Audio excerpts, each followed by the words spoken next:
Olá, a paz do Senhor Jesus. Eu sou o pastor Márcio Santos, fundador e diretor da Escola Teológica Shema, e estamos dando início agora a mais uma videoaula do curso médio em Teologia da Escola Teológica Shema. Antes, porém, eu quero lhe fazer alguns pedidos muito especiais. Primeiro, quero lhe pedir que se inscreva em nosso canal. Sim, seja um dos inscritos do canal da Escola Teológica Shema. Curta as nossas aulas se tem abençoado e edificado a sua vida. Também faça algum comentário do que você tem achado da aula ou mesmo fazendo alguma pergunta, além de compartilhar esse conteúdo para abençoar outras pessoas que também desejam aprender mais a palavra de Deus. Sim, compartilhe esse conteúdo nas suas redes sociais, nos seus grupos de amigo, grupo da igreja, para que outras pessoas sejam edificadas. Nós estamos aqui dando aula do curso básico e do curso médio em teologia online, completamente acessível a qualquer pessoa, em qualquer lugar do mundo.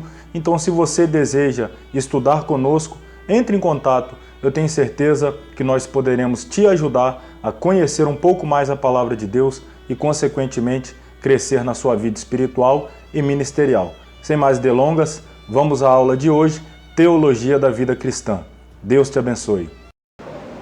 A paz do Senhor Jesus, meus irmãos.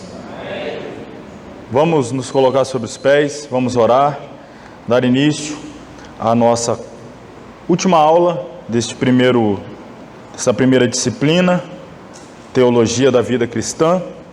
Hoje estaremos encerrando esta primeira disciplina e, com a graça de Deus, vamos seguindo, avançando. Vamos orar. Querido Deus e Pai, graças te damos nessa noite, porque mais uma vez nos permite chegar à Tua casa, estar em Tua presença e aqui poder estudar e aprender mais a Tua palavra.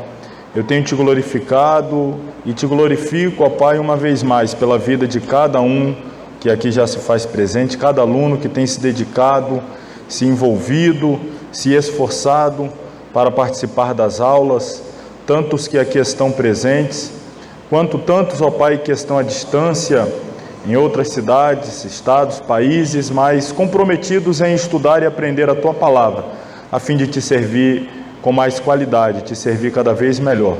Eu te louvo, ó Pai, e te peço, nos dê hoje uma aula abençoada, tanto quanto tem nos dado, que hoje não seja diferente, e que em tudo o Teu nome seja glorificado. Em o nome de Jesus nós oramos. Amém. Pode tomar o seu assento. Portanto, lembro-vos que nós estamos estudando a primeira disciplina desse grupo de 10 que perfazem a grade do curso médio em teologia. E aqui estamos estudando a Teologia da Vida Cristã. Nós já vimos a introdução, a comunhão com Deus, a oração, a leitura devocional da palavra, o serviço cristão, o testemunho cristão, e hoje encerraremos falando sobre os dízimos e as ofertas. Se você já estiver aí de posse do seu material, é a página de número 39, os dízimos e as ofertas. Então vamos lá. O dízimo não deve ser um teto em que paramos de contribuir, mas um piso a partir do qual começamos. Mais uma frase de J. Blanchard. Vocês vão perceber que diversas vezes eu uso algumas frases de J. Blanchard. Ele escreve muitas frases assim que nos fazem refletir. E aqui está uma delas. Muitos têm no dízimo o teto, ou seja, ele contribui até ali, e às vezes se ufana, se orgulha, se envaidece de ser dizimista. Deve sim ser, nós veremos, nós já sabemos, mas veremos ainda mais as bases bíblicas para o ser um dizimista fiel. Porém, o que eu quero aqui ressaltar é que para alguns ali já é o máximo, quando na verdade deve ser o início das nossas contribuições na obra de Deus. Seguindo aí, não há como discordar da frase acima do irmão Blanchard. Porém, infelizmente, muitos são os que, menosprezando esta tão rica disciplina espiritual, longe estão de experimentar a bênção da mordomia cristã. Observe, dízimos, ofertas estão contidas entre as disciplinas espirituais. Isto é um ato espiritual, isto envolve espiritualidade. Aliás, que aqui eu diria que temos uma das grandes guerras espirituais, né? Em alguns casos é uma batalha travada aqui, espiritual, onde se trata de dízimos e ofertas. Não entrando aí no campo da brincadeira, estamos falando sério, é um assunto sério, repito, é um assunto espiritual, e muitos têm deixado de experimentar as bênçãos da fidelidade nesta disciplina da vida cristã, nessa disciplina espiritual. Afinal, por que devo eu contribuir financeiramente com a obra de Deus? Que benefícios espirituais obterei com os meus dízimos e ofertas? Percebam, estamos tratando no campo espiritual, não estamos tratando de barganha terrena. Muitos pensam dessa forma também. Eu dou o dízimo, Deus me ajuda a trocar o meu carro. Eu dou o dízimo, Deus me ajuda a trocar de casa. E por aí vai.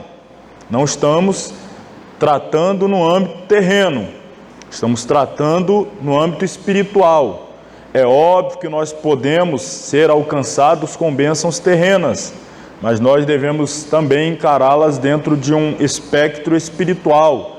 A bondade, a misericórdia, a graça, a benevolência de Deus nos permitindo, se assim Ele desejar, alcançar algumas bênçãos nesta terra, mas sempre analisando, repito, dentro de um espectro espiritual. E aí então está a pergunta: que benefícios espirituais obterei com os meus dízimos e ofertas? Em primeiro lugar, conscientize-se, as ofertas e os dízimos não lhe pertencem, a Deus pertencem. Dai, pois, a Deus o que é de Deus. Então, olha aí, para início, vamos dizer assim, de conversa, né? Para início de assunto, os dízimos, eles pertencem a Deus.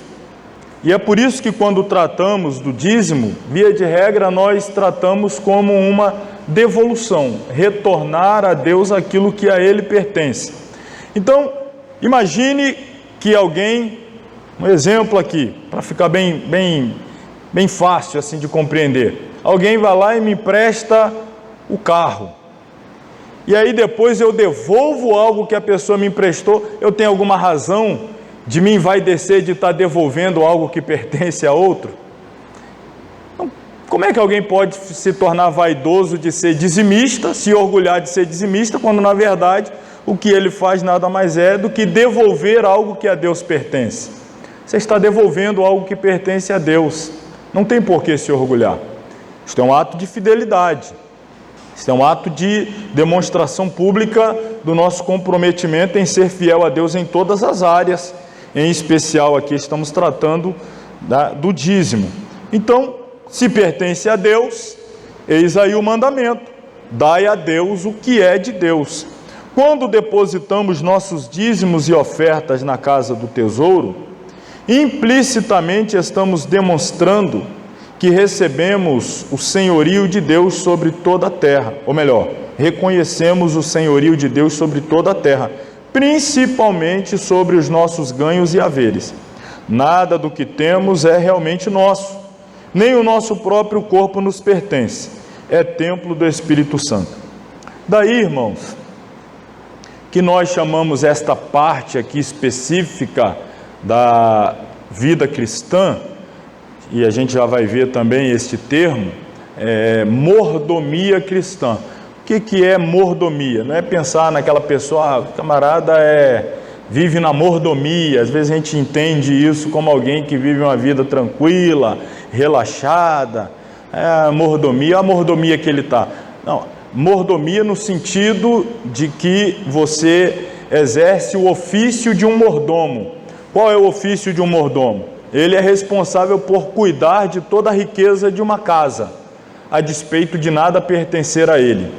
Então, às vezes, geralmente, mordomos, quem tem, são pessoas milionárias, que têm lá suas mansões, com 14, 15 quartos, não sei quantos banheiros, lá vai a suíte e jardim e tal e tal. E aí, geralmente, ele tem lá 6, 7 funcionários a seu serviço.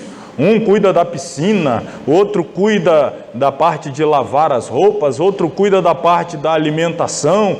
E tem um mordomo que é o administrador de tudo. Quem vai dar conta ao patrão é o mordomo. Ele é quem vai distribuir as tarefas, a quem cuida da roupa, a quem cuida do alimento, a quem cuida do jardim, a quem cuida da piscina e tal. Então, nessa analogia, o rico aqui, o milionário, trilionário, o dono de tudo é Deus. E aí ele nos dá parte daquilo que é dele, a terra. Do Senhor é a terra e sua plenitude. Ele vai nos dando partes para que nós, como mordomos, cuidemos e prestemos conta a Ele daquilo que estamos fazendo com aquilo que é propriedade dele, mas Ele nos dá a administrar. E uma parte da demonstração da fidelidade nessa mordomia é demonstrada justamente no ato da devolução do dízimo. Eu vou me demonstrando um mordomo fiel. E aí quem é fiel no pouco, vai sendo colocado sobre o muito. Vai sendo fiel naquilo que Deus lhe dá para administrar. Você administra bem, não desperdiça. Você cuida daquilo que Deus te deu, você zela, você é fiel, você devolve, cuida do órfão, cuida da viúva, cuida do necessitado, contribui com a obra missionária, com os programas evangelísticos da igreja, além das obras físicas e estruturais da igreja. Você é um bom mordomo, então Deus vai cada vez mais confiando a você mais da riqueza que a Ele pertence, e Ele vai estar sempre entregando para os seus mordomos. Então aquele que é fiel vai recebendo cada vez mais. Essa é a ideia da mordomia. A gente vai falar ainda um pouco mais, mas já estou antecipando sobre a mordomia. Bom, o que são os dízimos e as ofertas? Estamos aí ainda na página 39, para quem está chegando e quem está na videoaula nos acompanhando. O que são os dízimos e as ofertas? Dar um décimo a Deus daquilo que gratuitamente Ele nos concede, não é motivo de vanglória. Nestas palavras de Samuel Chadwick, palavras dele acabamos de ler, já podemos lavrar uma definição da mordomia cristã. Na verdade, não damos o dízimo, consagramo-lo ao Senhor como uma forma de adoração. É um culto que se traduz numa prática e num amoroso desprendimento. Então é uma forma de demonstrar também o não apego às coisas terrenas, às coisas materiais. O fato de devolver o dízimo é uma forma também de mostrar para Deus que o meu coração não está aprisionado a coisas terrenas. Eu consigo facilmente ser fiel a Deus, inclusive nessa área, devolvendo a Ele, consagrando a Ele um décimo de tudo aquilo que Ele me dá a administrar. Então nós temos aí, ainda dentro da definição, deixa eu mostrar aqui ainda um slide, os dízimos e ofertas entregues a Deus com ações de graças são um dos maiores atos da devoção cristã. Testemunham que, como filhos, confiamos inteiramente em sua providência. Falando há pouco sobre o livro do Pentateuco, a gente estudando no nível básico lá em Barra Mares, e a gente estamos falando do Êxodo, e aliás estamos lendo, dentro da nossa leitura anual da Bíblia, estamos lendo sobre o Êxodo, e a gente, por esses dias, começamos a ler a provisão diária que Deus vai enviando ao seu povo no deserto, que é o maná, o suprimento necessário para a manutenção da vida de todo aquele povo, um contingente de aproximadamente 3 milhões de pessoas, em uma região que você não tem como cultivar e poder colher, você não tem supermercado onde comprar, você depende do que Deus envia. E Deus se comprometeu a enviar, enviou o maná, mas ordenou que eles pegassem o suficiente para a sua alimentação daquele dia, Se porventura guardassem para o outro dia, o que aconteceria com a porção do maná que foi guardada para o dia seguinte? Daria bicho, bolor, estragaria. E aí o texto vai dizer, alguns duvidando, resolveram guardar. O que é isso? É dizer assim, não, Deus me deu hoje, vai que amanhã Ele não me dá. Isto é desconfiança na provisão de Deus. Não, Deus foi fiel até aqui, se Ele resolver não ser fiel amanhã. Imagina, nós, os infiéis, querendo duvidar da fidelidade de Deus. Nós, os infiéis por natureza, colocando em xeque a fidelidade de Deus. É esse o retrato que está exposto ali no Êxodo. As pessoas, não, e se Deus amanhã não cumprir a palavra dele? E se Deus amanhã não enviar? Então eu vou guardar. E aí quando chegava o outro dia, lá estava aquela porção do maná guardada, completamente destruída, apodrecida, impossível de ser consumida. Porém, quando chegava na sexta-feira, Deus mandava uma porção dupla e a ordem é: guarde para o outro dia. Não, mas se a gente guardar vai apodrecer. Não, na sexta-feira para o sábado não vai apodrecer. Na sexta-feira para o sábado vocês podem pegar uma porção dupla, consumam a porção da sexta e fiquem tranquilos que a porção que vocês vão guardar extra, ela vai estar no sábado apta, propícia para ser consumida, como se tivesse caído fresca naquele mesmo dia. E aí o texto vai dizer que no dia de sábado alguns saíram ao campo para fazer o quê? Para ver se tinha caído mais alguma coisa. Olha que Deus de novo não cumpriu a palavra. Olha só como é que o povo era. Quando Deus dizia para não colher, para não guardar, eles guardavam achando que Deus no outro dia não ia enviar. Quando Deus dizia que não ia enviar e mandava eles guardar, eles no outro dia... Então, irmãos, perceba que esse relacionamento, Deus não está querendo o meu dinheiro, Deus está querendo essa relação de confiança. Deus está querendo estabelecer, não, isso aqui, mas e aquela conta? Confia. Esse é o desafio. O que Deus está querendo é estabelecer esse relacionamento, onde nós confiamos na provisão dele. E uma das formas de demonstrar isso na prática, porque na teoria é bonito, eu confio em Deus, mas na prática é justamente nesse momento, estou entregando, e amanhã pertence a Deus. Aí no outro dia lá está o maná, no outro dia lá está o maná, e assim sucessivamente. Então foi estabelecido esse relacionamento de confiança, como está aqui, onde nós devemos confiar inteiramente em sua providência, em seu cuidado. Ele prometeu que cuidará de nós, e Ele cuidará, tem cuidado e continuará cuidando. Então a entrega ou a devolução do dízimo, repito, é uma maneira de nós testemunharmos a nossa confiança na provisão do Senhor.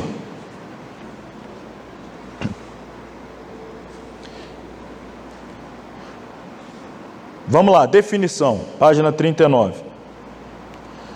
Os dízimos e ofertas, entregues a Deus com ações de graças, são um dos maiores atos da devoção cristã. Está aqui. Testemunham que, como seus filhos, confiamos inteiramente em sua providência. O que lhes santificamos evidenciam sempre teremos o suficiente para viver, pois o pão nosso de cada dia dá-nos Ele liberalmente. Além disso, precisamos aceitar o império da sua vontade sobre todas as coisas que possuímos. Em seu dicionário teológico, pastor Cláudio Honor de Andrade assim define o dízimo. Eu gostaria que vocês prestassem bastante atenção aí nesse conceito, que ele é bem amplo, ele é, eu diria assim, quase completo. Não vou dizer completo porque esse assunto é vasto, mas é um conceito quase completo sobre dízimos e oferta. Então, seria bom até destacar. O conceito de Cláudio Honor de Andrade é o seguinte: oferta entregue, conceito de dízimo, oferta entregue voluntariamente à obra de Deus, constituindo-se da 10ª parte da renda do adorador, Aqui outro detalhe, né? Porque tem gente aí que fala faz acordo para dar um dízimo de 8%. Tem uma promoção naquela igreja ali, o dízimo lá está 7%. E já tem as outras que estão falando em dízimo de 30%, trízimo. Tem gente até vendo aonde está compensando mais reunir, onde está mais barato. Parece absurdo, mas isso existe. O que é dízimo? Já está aí, é a 10ª parte. O dízimo não tem valor mercantilista, nem pode ser visto como um investimento. A gente está batendo nessa tecla que não podemos dar a ele um olhar terreno, um olhar materialista. É um ato de amor e de adoração que devotamos àquele que tudo nos concede. É uma aliança prática entre Deus e o homem. O que é fiel no dízimo haverá de usufruir de todas as bênçãos que o Senhor reservou-nos em sua suficiência. Então, a gente já conceituou aqui, na verdade o dízimo é um convite. O chamamento para ser fiel a Deus no dízimo é um convite a viver em uma dimensão com Deus, aonde nós vamos nos relacionando e estreitando cada vez mais este elo de confiança na provisão do Senhor e no seu cuidado sobre a nossa vida. Olha o que diz aqui, por exemplo, o Provérbio, capítulo 11, versículo 24. Há quem dê generosamente e vê aumentar suas riquezas. Outros retêm o que deveriam dar e caem em pobreza. Você percebe como é que a lógica do reino é completamente diferente da lógica terrena? Aquele que dá generosamente vê a sua renda aumentar, e aquele que retém o que deveria dar fica pobre. Você não, é o contrário. O que retém fica rico, e o que dá fica pobre. Não, mas no reino de Deus é justamente o oposto.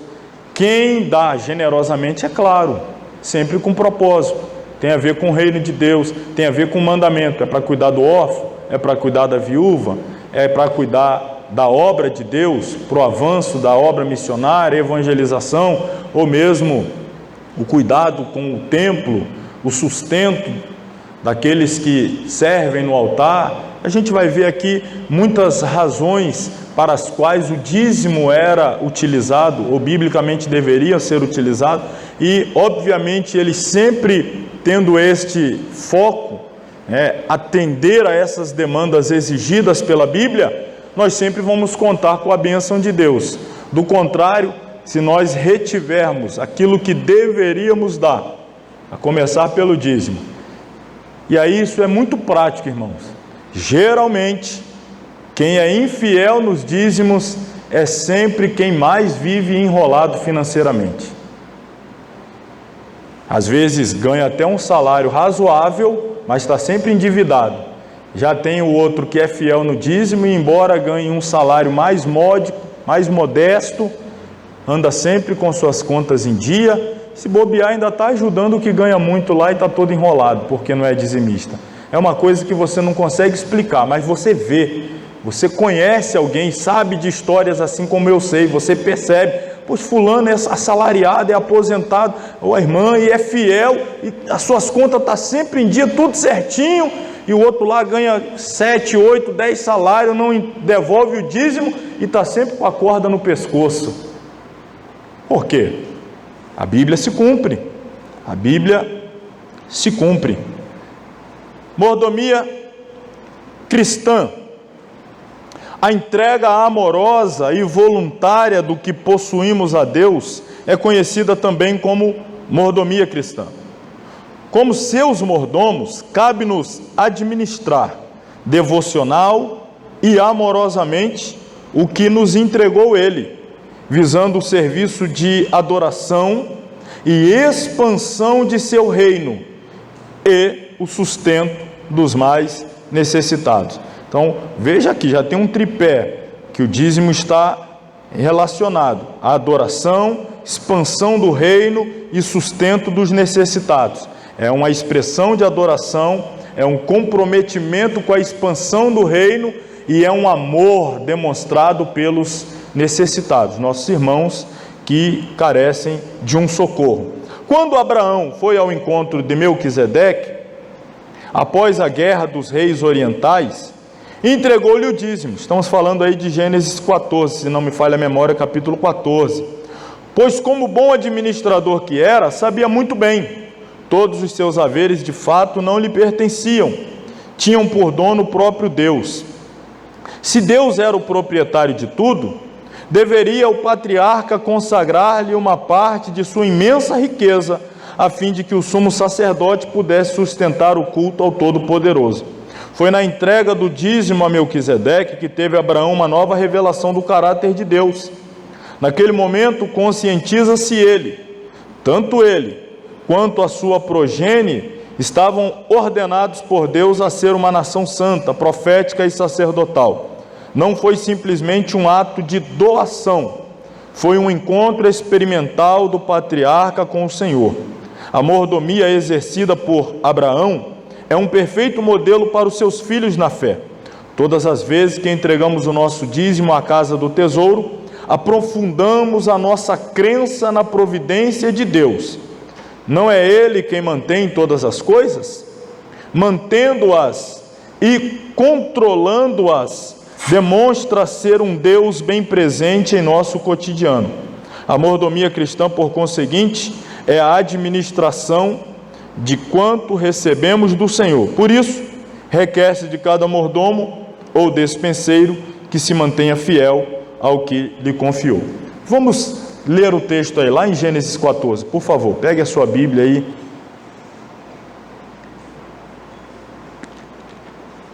E vamos atentar aqui a um extraordinário detalhe. Aliás, são muitos, mas vou te lembrar o contexto aqui. No capítulo 13, se você ir olhando a sua Bíblia pela epígrafe, eu já vou aí te contando. No capítulo 13, inicia com Abraão retornando do Egito. Ele foi chamado no 12, ainda no 12, há uma grande fome na terra para onde ele havia peregrinado, quando Deus o ordena que saia da sua terra, sua parentela, etc. Há uma fome, ele tem dificuldade de confiar em Deus naquela terra que estava, fica sabendo que no Egito tem alimento, então ele vai agora descer para o Egito, sair do centro da vontade de Deus e descer ao Egito. Lá no Egito acontecem aqueles problemas que a gente já sabe, ele mente, e depois ele sai do Egito, aí no capítulo 13, ele está voltando do Egito para o lugar de onde ele estava antes, ou seja, para onde Deus o havia enviado.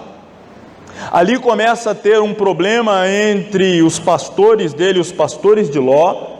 Então uma ruptura haverá na família. Ló vai seguir para uma direção, Abraão para outra. A direção que Ló escolhe é as regiões de Sodoma e Gomorra, porque ele olha, percebe que a terra é boa, é bonita, e ele poderia ter muito êxito ali. Só que quando Ló entra em Sodoma e Gomorra, aquela região, começa uma guerra. E as nações aonde Jó estava inserido, perdem a guerra para outras nações que haviam se juntado para lutar contra essas. E aí Ló acaba sendo levado cativo, ele acaba sendo capturado, sequestrado, e a notícia chega a Abraão. Veja, já estou no versículo 12 do capítulo 14. Ló é levado cativo, e aí Abraão então faz o quê? Ele reúne os seus servos, algumas pessoas que estão ao seu entorno, e ele vai em busca desses reis confederados que sequestraram o seu sobrinho Ló. E aí ele logra êxito na batalha, vence essas nações e consegue recuperar as riquezas que haviam sido roubadas da região de Sodoma e Gomorra, onde Ló estava, de onde ele foi levado sequestrado também.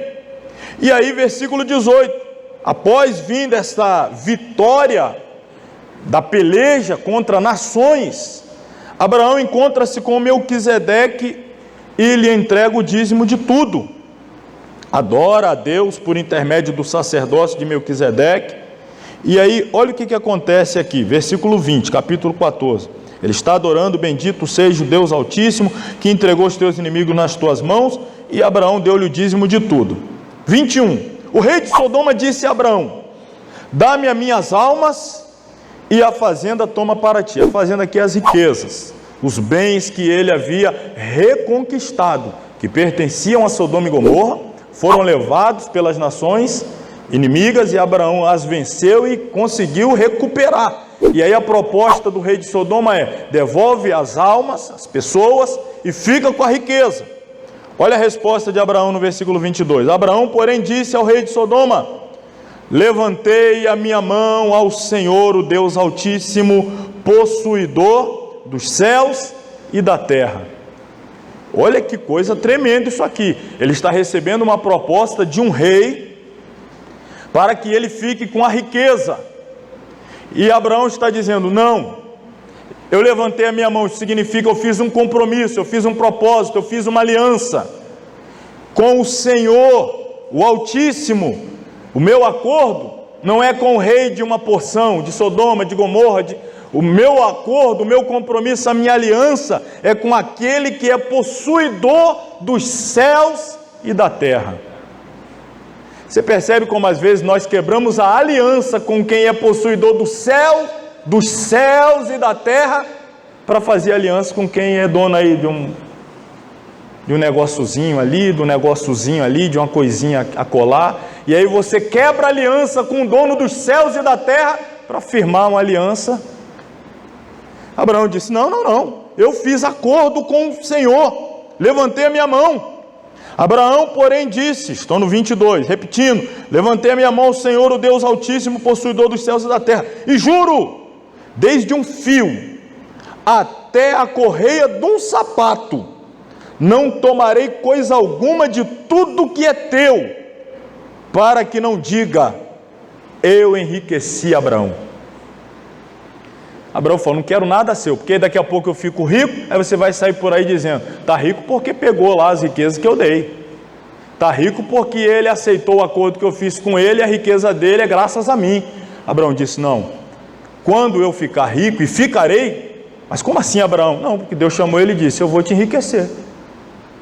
Estou dizendo que Abraão é algum mercantilista? Não, estou dizendo simplesmente que Deus prometeu a ele, e ele confiava na promessa de Deus. Deus chamou ele e disse: eu vou te engrandecer, eu vou te honrar, eu vou te enriquecer. Abraão disse: eu estou com um acordo com Deus, e quando eu ficar rico, eu não quero que ninguém diga que foi vocês que me deram. Quando eu ficar rico, todos dirão: Deus o abençoou, Deus o enriqueceu, Deus o prosperou. Então eu não quero nem um fio, nem uma correia, para que depois não saia por aí dizendo: eu enriqueci Abraão. Salvo tão somente o que os jovens comeram, e a parte que toca aos varões que comigo foram. Estes, Abraão diz, né, não tem nada a ver com eles tomem a parte deles, eu não. Aí você vira a página, começa o novo capítulo 15, depois destas coisas, que coisas? Que eu acabei de te narrar aqui. Veio a palavra do Senhor a Abraão em visão, dizendo: não temas, Abraão, não precisa ficar preocupado com nada, eu sou o teu escudo, eu sou o teu grandíssimo galardão, eu sou a tua maior riqueza, eu sou o teu maior tesouro, eu sou o teu grande galardão. Você trocou os acordos desta terra para ficar com Deus, você fez a melhor escolha, você está com o possuidor dos céus e da terra.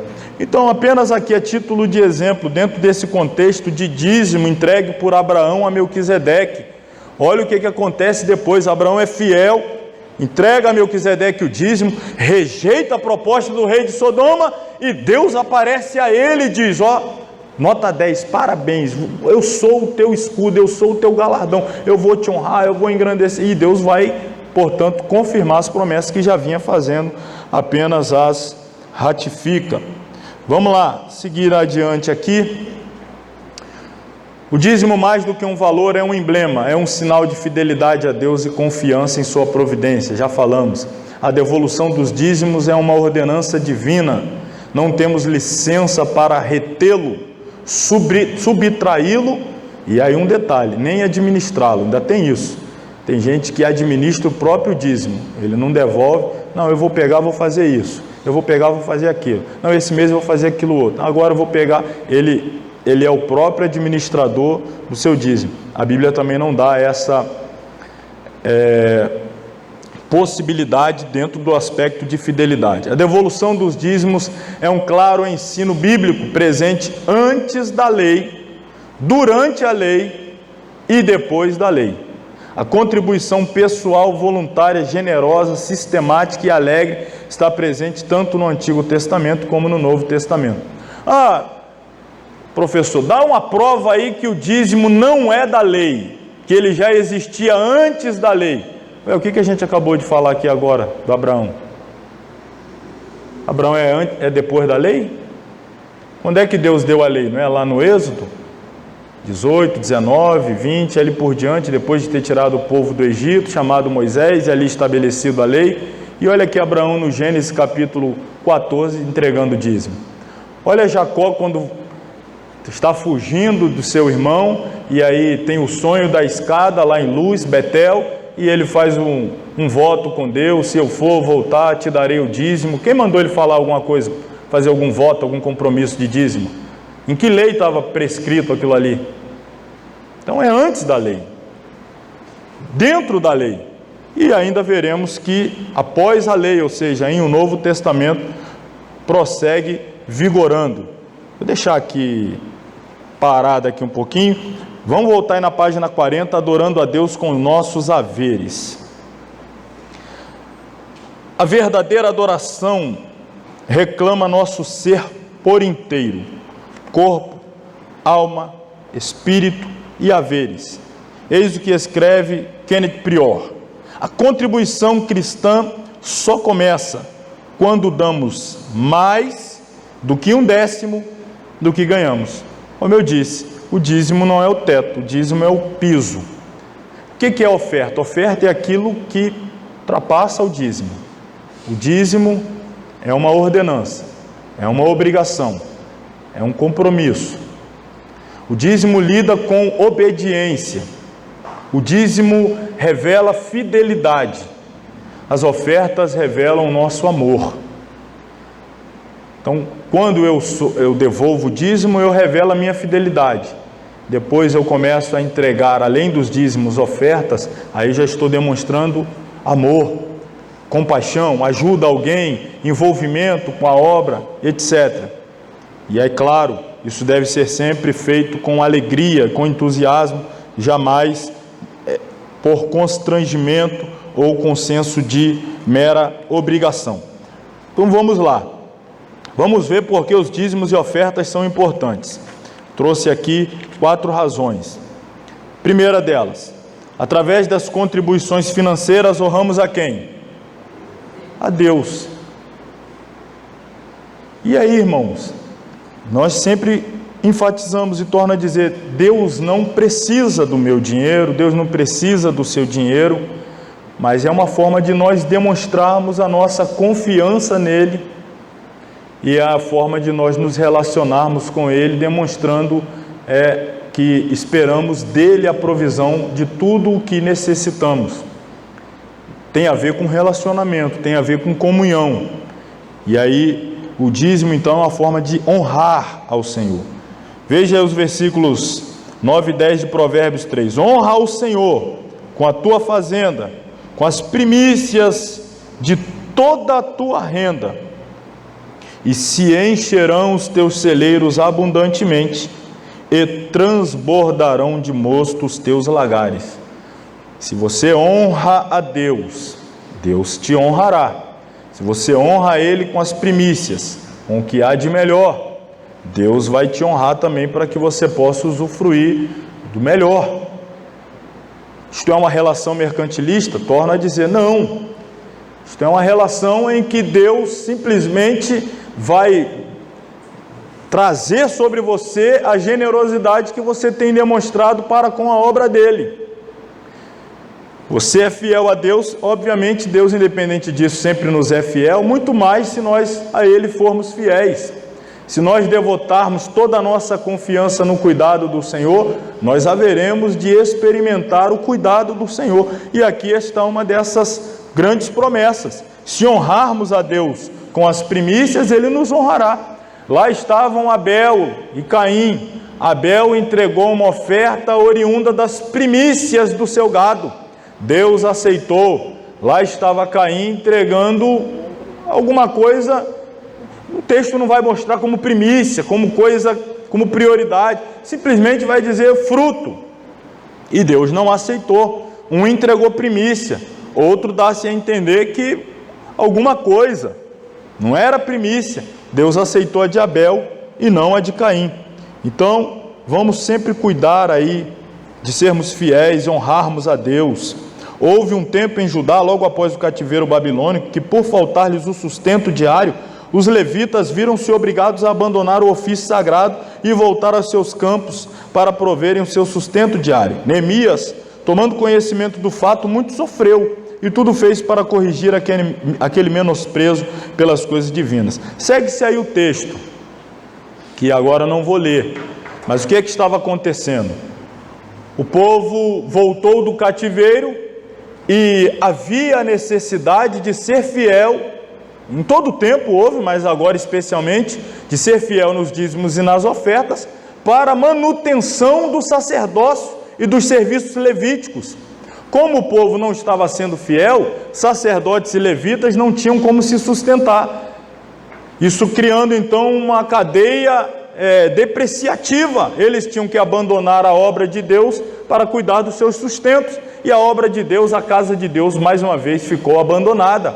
Cada um que não cumpriu a sua parte, deixou o outro em falta, que deixou o outro, que deixou o outro. No final das contas, quem sofreu de novo foi a obra de Deus. E aí Neemias intervém, confrontando o povo duramente a que fossem fiéis, para que houvesse sustento para levitas e sacerdotes, para que estes se ocupassem de cuidar da obra de Deus, e assim sendo, eles abençoariam o povo, que teriam boas colheitas, para continuar cuidando deles, que cuidariam da obra, que manteriam a bênção de Deus sobre o povo. Então eles trocaram o círculo virtuoso por esse círculo depreciativo. Quando um quebra a corrente da fidelidade, todas as engrenagens, irmãos, sofrem, e principalmente a obra de Deus. Segundo lugar, por meio das ofertas e dízimos mostramos a Deus nossa alegria. Cada um contribua segundo propôs no seu coração, não com tristeza ou por necessidade,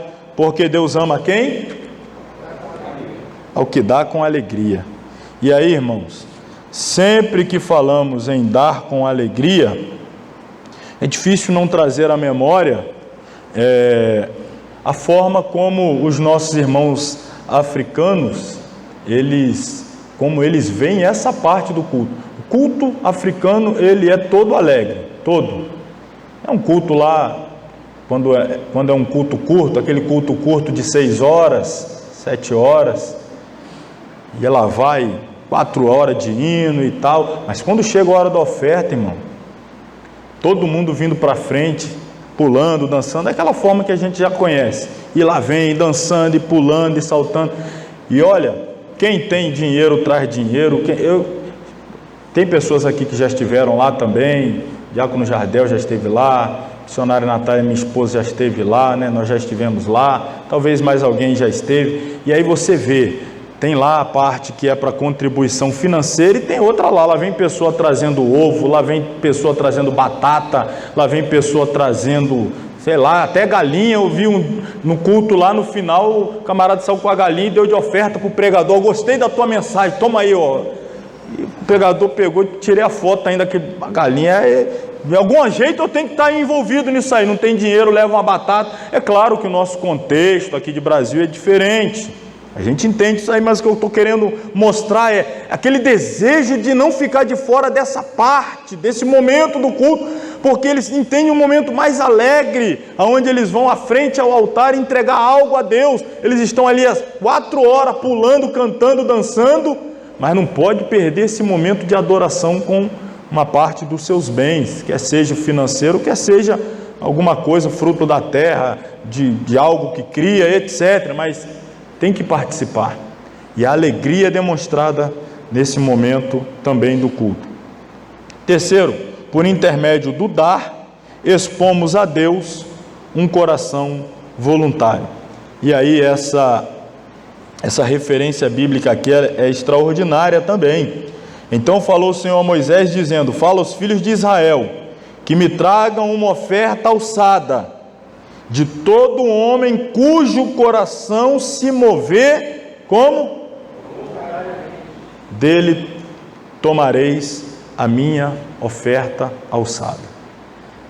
Então Deus falou a Moisés, para Moisés falar ao povo, para que trouxessem a Deus uma oferta, mas que Moisés só aceitasse a oferta daquele que viesse trazer voluntariamente. Não constranja ninguém, não fica com aquele negócio de 40 minutos falando da oferta, e oferta, e oferta, e oferta, e vai, e joga praga em quem não vai dar oferta e tal, aquele constrangimento, e conta a história de quem não ofertou e foi atropelado no fim do culto e tal. Ó, a irmã lá estava com uma nota de 10 e uma de 2, não deu a de 10, deu a de 2, chegou em casa, o filho estava doente, gastou 150 no médico, aí aquele terror e tudo, meu Deus, não, voluntariamente, o coração tem que se mover voluntariamente. E olha, vamos lá esse texto também, que esse texto, ele também tem, como toda a Bíblia, né? Toda a Bíblia é fantástica, mas tem texto que pelo menos Deus me permite ver, porque tem coisa que está lá e eu não vejo. Agora tem coisa que de vez em quando Deus nos permite ver, e aí está Êxodo 25. Êxodo 25, Deus está dizendo assim.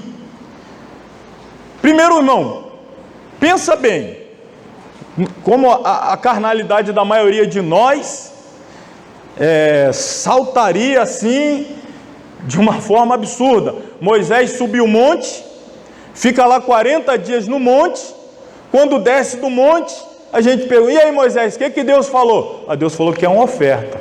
Não brinca, você ficou 40 dias lá para descer e dizer que Deus mandou você pedir uma oferta? A gente ia ficar, fala a verdade, a gente ia ficar assim: não, Moisés, você ficou 40 dias lá e quando voltou dizendo que Deus está pedindo oferta. Mas aí Moisés justamente falou isso. Então falou o Senhor a Moisés, capítulo 25, versículo 2: fala aos filhos de Israel que me tragam uma oferta alçada, de todo homem cujo coração se mover voluntariamente, dele tomareis a minha oferta alçada. Aí Deus vai dar a lista do que ele quer receber, mas cada um faça voluntariamente. Esta é a oferta alçada que tomareis deles: ouro, prata, cobre, pano azul, púrpura, carmesim, linho fino, pelos de cabra, peles de carneiros, tintas de vermelho, pele de texugo, madeira de cetim, azeite para a luz. E aí lá vai aqui. Mas olha como é que começa: pede uma oferta. Eu quero ouro. Não é Deus não. Eu quero prata. Eu quero cobre. Mas eu quero que você agora, você aluno, você que está aqui, você que está acompanhando, pense: a quem Deus está pedindo essa oferta? É um grupo que há não mais de 3 meses atrás eram escravos. Acabaram de sair do Egito de séculos de escravidão e agora estão no deserto, se alimentando de maná que Deus manda todo dia, aquele tantinho, eu me refiro aqui simplesmente para dizer a porção exata, sem esbanjar, sem desperdício, e o povo está vivendo daquilo ali. E aí Deus vai e pede a esse povo, ex-escravos, que acabaram de sair do Egito, estão peregrinando em um deserto, vivendo na dependência do Senhor, suprir as necessidades mais prementes da natureza humana, subsistência, alimento, água, dependendo de Deus ali no essencial do essencial. E Deus dizendo: me traz uma oferta de ouro, traz uma oferta de prata, de cobre, cetim, madeira de cetim, púrpura, carmesim, os panos, linho fino. E aí a pergunta é: e esse povo ia arrumar essa oferta onde?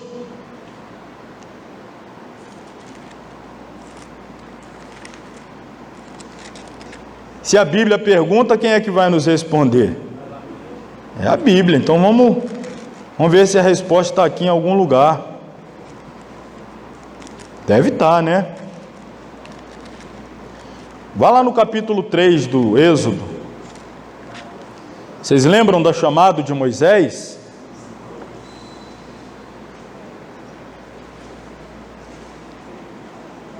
E aí Deus chama Moisés, manda ele retornar ao Egito para libertar o povo. E aí no final do capítulo 3, vamos lá no versículo 19. Eu sei, porém, que o rei do Egito não vos deixará ir, nem ainda por uma mão forte. 3:20. Porque eu estenderei a minha mão e ferirei ao Egito com todas as minhas maravilhas que farei no meio dele. Depois vos deixará ir, e eu darei graça a esse povo, falando o povo de Israel, o povo dele, aos olhos dos egípcios. E acontecerá que, quando sairdes, não saireis vazios, porque cada mulher pedirá à sua vizinha e à sua hóspeda vasos de prata, vasos de ouro, vestes, os quais poreis sobre vossos filhos e sobre vossas filhas, e despojareis o Egito. Deus transferiu a riqueza do Egito para o povo dele. Vocês vão sair, mas antes de sair, vocês pedem lá as hóspedas de vocês, e eu vou mover ela, que ela vai dar vaso de ouro, vaso de prata. Aquele povo saiu, irmão, levando a riqueza do Egito. Aí Deus falou: me dá uma oferta agora. E aí? Entreguei na sua mão toda a riqueza do Egito, transferi do Egito, matei os egípcios no mar, abri o mar, atravessei você, o Egito está para trás, morreu tão pobre, a riqueza está com vocês, agora me dá uma oferta. E aí? O que eu estou querendo te fazer entender é que Deus nunca vai te pedir algo que você não tenha. Deus vai pedir algo que você tenha. E o grande detalhe é, sabe por que você tem? Porque foi Ele que te deu. Aí agora ele está falando: agora me dá uma parte disso aí que eu te dei. Você era escravo, semana passada você era escravo, agora a riqueza do Egito está no seu bolso, tem como me dar uma oferta? E ainda tem um camarada que: não, senhor, não tem como não, desculpa aí, mas estou apertado. Ah, tá. Eis aí o segredo. E aí o povo começou a ofertar, a ponto de Deus ter que dizer a Moisés: fala para o povo que basta, já tem até demais. Que coisa maravilhosa, hein? Já pensou a gente ter que chegar a esse ponto? Começar a divulgar nos grupos de WhatsApp, nas redes sociais: pelo amor de Deus, avisa os crentes da ADMA a parar de mandar oferta. A conta Pix lá, a Receita Federal já está na nossa cola, de tanto... já estamos tendo problema. Para um pouquinho. É muita fé, hein, pastor Elias? Quarto lugar, através do ofertar revelamos a Deus o nosso desprendimento, ou seja, o não apego, o não aprisionamento às coisas materiais.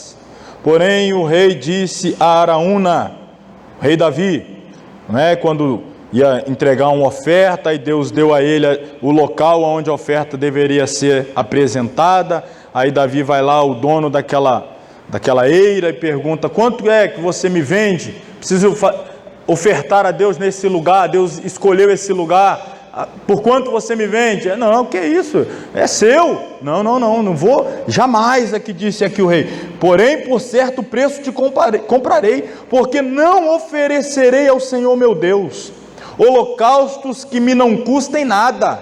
Assim Davi comprou a eira e os bois por 50 siclos de prata.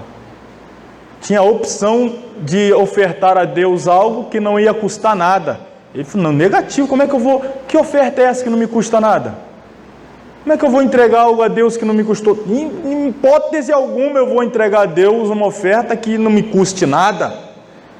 Quero comprar, fala o preço, é tanto, está aqui, ó, o preço, pagou para ofertar. E aí, eu quero tomar tempo com vocês aqui.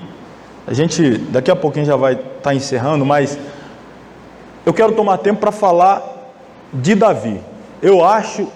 A minha opinião pessoal, se tratando de oferta, igual Davi, difícil na Bíblia, hein?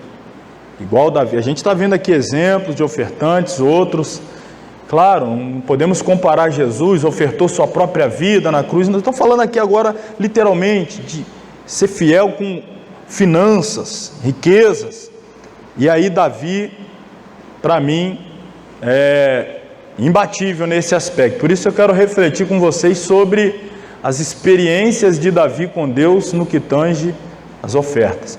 O rei Davi oferece-nos alguns princípios importantes sobre contribuição que glorifica a Deus. Quando se preparava para construir o templo de Jerusalém, esses princípios podem ser vistos. Aí segue o texto. Eu vou extrair desse texto os princípios. Nós não vamos ler, mas você sabe o texto. Davi tinha o interesse de construir um templo.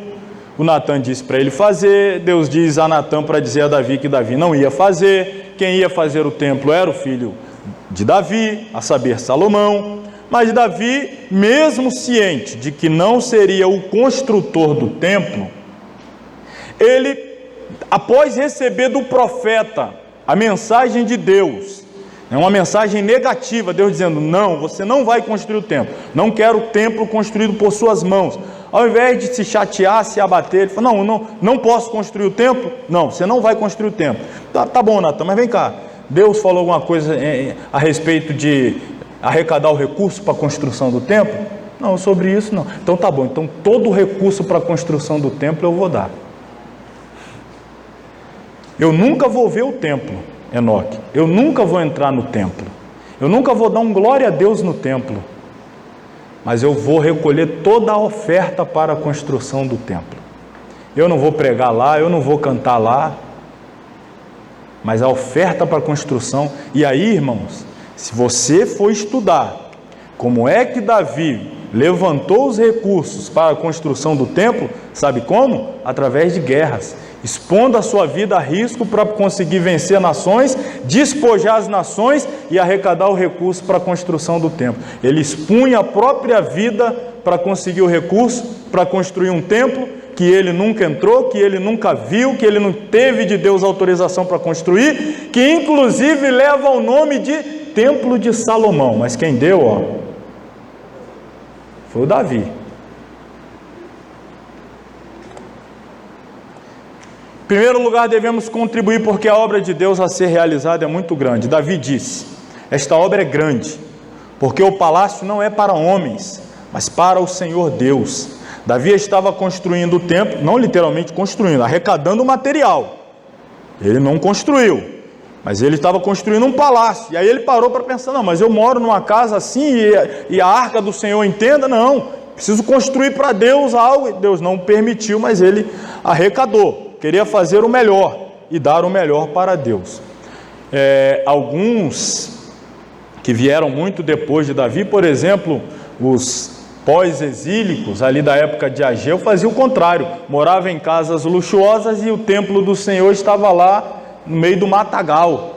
E Deus precisou levantar Ageu para confrontá-lo justamente nessa conduta em que cuidavam das suas coisas e deixavam a casa de Deus lá de qualquer maneira. Davi não, Davi era totalmente ao contrário. Tudo o que fazia não era pensando nos homens, mas em Deus.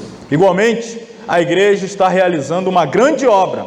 Há templos a serem construídos, igrejas a serem plantadas, pessoas necessitadas a serem assistidas, missionários a serem enviados, muito terreno a ser conquistado aqui e além fronteira. Então, precisamos ajudar. A obra é grande, em primeiro lugar. Em segundo, devemos contribuir com liberalidade porque Deus merece o melhor. Davi, com todas as suas forças, preparou para a casa de Deus, em abundância, aquilo que existia de melhor.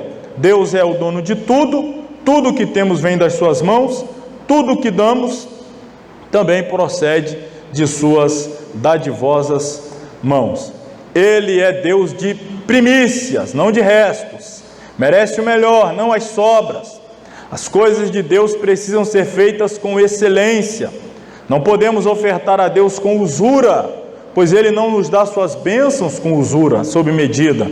Pessoal, se Deus fosse também fazer como muitos fazem, na hora da oferta, aí vira assim, abre o zip, aí pega aquele saco de moeda, é um negócio, aí vai lá e aí fecha o zíper, é um bolso meio secreto, num compartimento secreto, da vestimenta secreta.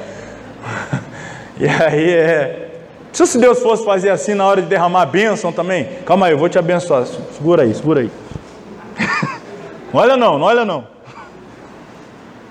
Deus não nos abençoa assim. Ao ofertar ao Senhor devemos colocar aí o nosso coração, a nossa força.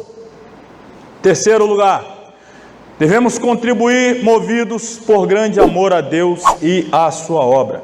Davi não apenas recolheu a oferta dos outros, mas ele pessoalmente deu para a casa do seu Deus o ouro e a prata particulares que tinha. Foi o que eu vos disse. Ele foi às guerras, ele venceu guerras, na hora do despojo lá ele ficava com as riquezas, e na hora de ofertar ele dava do dele. Não darei ao Senhor algo que não me custe, tem que sair do meu. Fez isso porque amava a casa do seu Deus. Quem ama, dá.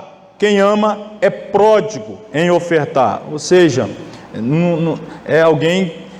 A expressão pródigo significa esbanjador, mas não no sentido aqui depreciativo, de qualquer maneira, mas não tem usura. Então é pródigo em ofertar. Davi era. Nosso amor por Deus não passa de palavrório vazio, se não ofertamos ao Senhor com generosidade. Nossa contribuição, ainda que sacrificial, não tem valor diante de Deus, se não é motivada pelo nosso amor ao Senhor e à sua obra. Se não for por amor, não tem valor. O apóstolo Paulo diz que, ainda que entreguemos todos os nossos bens para os pobres, se não tivermos amor, tem proveito nenhum, de nada vale. A observação. Isso aqui, vale a pena registrar isso aqui que eu vou lhe dizer. Estou falando da oferta de Davi, não é?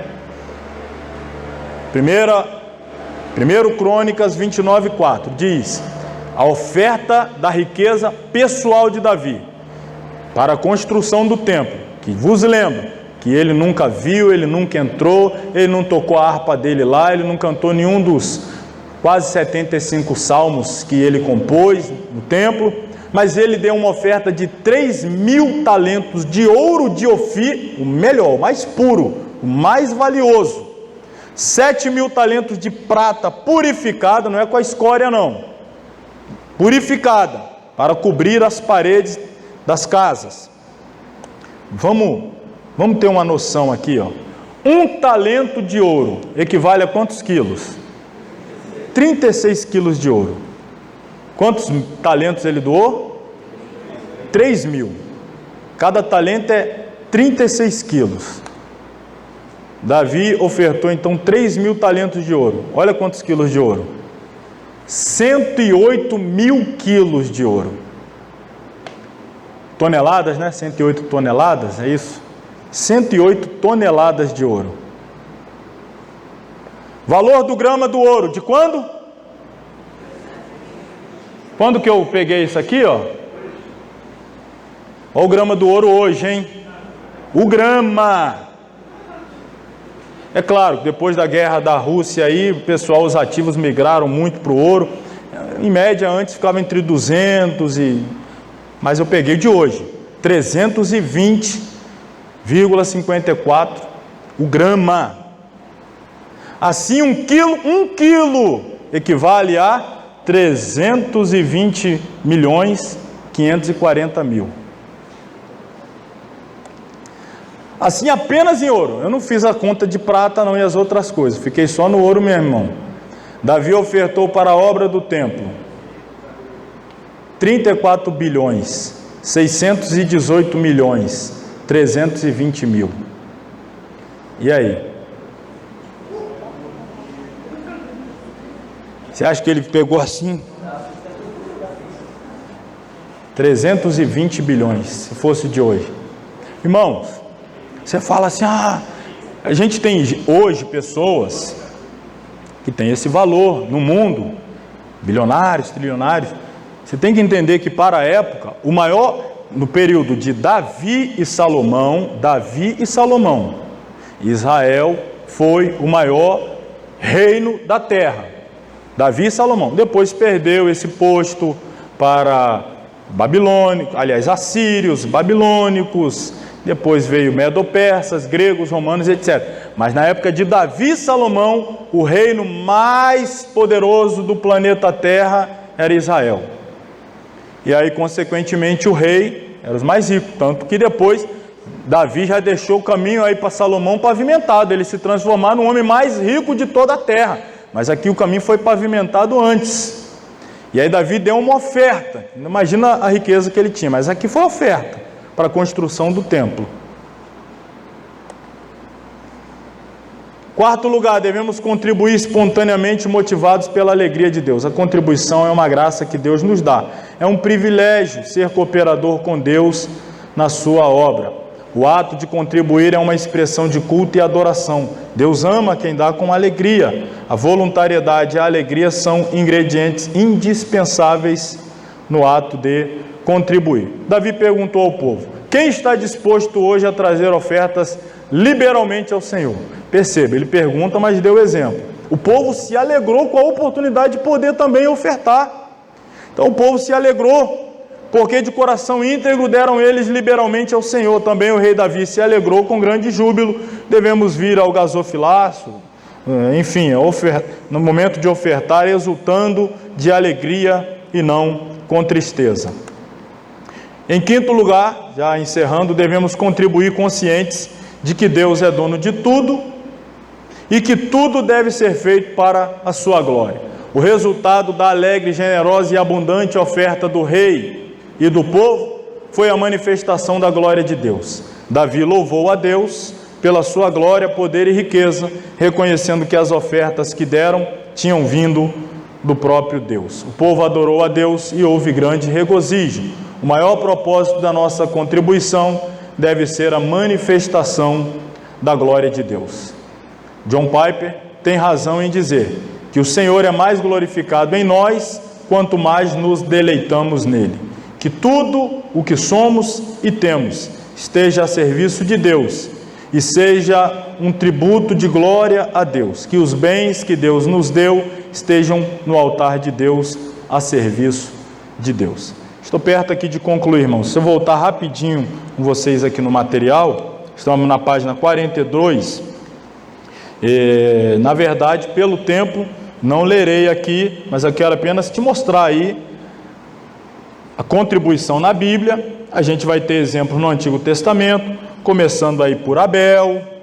Provavelmente Adão já também ofertava, adorava a Deus com parte do mundo, né? Deus deu a Adão o mundo e ele ofertava a Deus. Abel tem exemplo, Abraão a gente já falou, Israel, a nação como um todo, nós estamos mostrando aqui. E aí no Novo Testamento, vou falar aqui um pouquinho do Novo Testamento.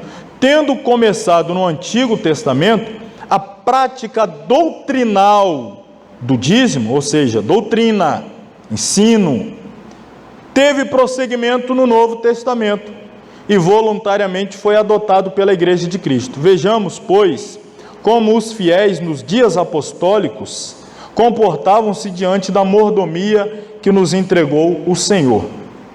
Jesus, letra A, Jesus não foi contra os dízimos. Jesus foi sim contra a hipocrisia daqueles que traziam. Quando ele vai confrontar lá os fariseus, ele diz: ai de vós fariseus, que dizimais, vocês dão o dízimo do quê? Da hortelã, da arruda, da hortaliça. Se eu plantei e a hortelã deu 10 pezinhos, eu vou tirar um pezinho e vou doar para Deus. Para dizer assim, eu sou ali a risca mesmo. Dou o dízimo da hortelã, da arruda, da hortaliça. E aí Jesus diz, né, voltando: ai de vós fariseus, que dizimais a hortelã, a arruda e toda a hortaliça, e desprezais o juízo e o amor de Deus. Importava fazer essas coisas. Olha o que Jesus está falando. Está certo, continue fazendo. Importa fazer essas coisas. É digno. Mas o que não pode é deixar as outras. Eu não posso me orgulhar de ser dizimista, ao mesmo tempo que eu não cuido de um necessitado perto de mim, me orgulhar de ser dizimista e ver alguém passando necessidade e fechar o meu coração, e assim sucessivamente. E era assim que os fariseus faziam, eles se orgulhavam de ser dizimista, mas oprimiam o povo, não ajudavam o órfão, a viúva, o necessitado, e aí então Jesus os confrontou. Do que adianta você ser fiel nesses detalhes do dízimo, mas isso não é por amor, e você não ama o próximo, não tem cuidado do necessitado próximo a você. Letra B. Tipologicamente, Abraão entregou os dízimos a Cristo, já que, segundo a Bíblia, Melquisedeque era da mesma ordem sacerdotal do Nazareno. Está escrito em Hebreus 7:1, porque esse Melquisedeque, que era rei de Salém, sacerdote do Deus Altíssimo, que saiu ao encontro de Abraão quando ele regressava da matança dos reis, e o abençoou, a quem também Abraão deu o dízimo de tudo. Então, quando Abraão está honrando Melquisedeque, honrar ao sacerdote da ordem de Melquisedeque, que é Jesus, é uma forma de seguir essa mesma linha. Não era apenas os sacerdotes da linhagem levítica, ou seja, descendentes de Levi, filhos de Arão, mas o sacerdócio da igreja é segundo a ordem de Melquisedeque, e Abraão já honrava Melquisedeque. Nós devemos honrar o sacerdote da ordem de Melquisedeque, que é Cristo, e o corpo de Cristo, a igreja. Finalizando aí então, a igreja primitiva contribuía regularmente no primeiro dia da semana, domingo. Está aí 1 Coríntios 16:2, no primeiro dia da semana, cada um de vós ponha de parte o que puder ajuntar, conforme a sua prosperidade, para que se não façam as coletas quando eu chegar. Orientação de Paulo. Conclusão. Pode olhar aqui também, os dízimos e as ofertas, por conseguinte, devem ser trazidos a Deus, não como uma penosa obrigação.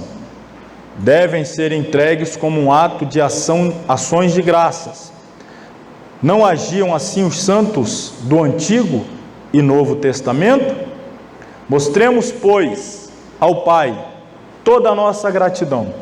Ofertemos, não para sermos abençoados, mas porque já o fomos.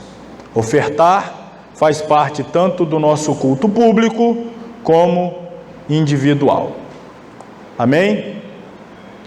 Vamos orar para a gente encerrar a aula, poder fechar aqui o vídeo também. Eu sei que ainda tem uma parte a ser realizada, mas para a gente poder fechar aqui essa aula e com ela, consequentemente, a disciplina 1, que é a teologia da vida cristã, e a gente poder seguir adiante com outras partes que temos a realizar hoje. Então, te convido a ficar de pé, agradecendo a todos que acompanharam a aula até então. Vamos orar, agradecer a Deus e encerrar. Querido Deus, eterno Pai, mais uma vez te damos graças na noite desse dia, por este alimento espiritual que recebemos, por essa orientação do céu para as nossas vidas. Pedimos que continue abençoando o teu povo, a tua igreja, nos ajudando cada vez mais a sermos fiéis ao Senhor, confiarmos na tua generosidade, na tua provisão, no teu cuidado sobre as nossas vidas. Nos ajuda a desenvolver um relacionamento com o Senhor íntegro, puro, amoroso, não constrangido, mas sempre, ó Pai, com prazer e alegria em te adorar, inclusive com os nossos dízimos e ofertas. Continue abençoando os teus filhos, que hoje, ó Pai, conclui a primeira etapa desse curso, que possamos prosseguir sendo abençoados até o final, para a glória do teu nome. Oramos a ti, em nome de Jesus. Amém. Amém.